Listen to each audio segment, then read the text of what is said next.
آج کل جیسے شادیوں کو بہت زیادہ گہما گہمی ہے تو لوگ بہت زیادہ کھانا کھاتے ہیں تو اس سے میدا ڈسٹرب ہو جاتا ہے، یا ایچ پیلوری پازیٹیو ہے تو اس کی مینشن میں آپ سے شیئر کروں گا۔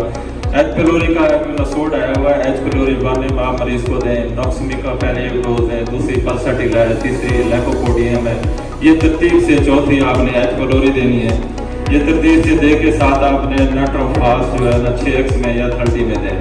نیٹروفاس بڑی بہترین میڈیسن ہے، یہ سپرم کو بھی بڑھاتی ہے، میدے کو بھی ٹھیک رکھتی ہے، اور شوگر والے مریضوں کے اگر میدے ڈسٹرب ہیں، خراب ہیں، تو وہ میدا اسکن کو بھی ٹھیک ہو جاتا ہے، ایلوپیتھی گولیوں ٹیکوں کیپسولوں سے بھی زیادہ رزلٹ ملتا ہے۔ دوسرے میرے استاد محترم 2 میڈیسن اکثر دیتے ہیں میدے میں، وہ ایچ پیلوری کو ٹھیک کرتے ہیں، ڈاکٹر آصف ترین صاحب ملتان کے میرے استاد محترم ہیں، اللہ پاک ان کو صحت علی لمبی زندگی دے۔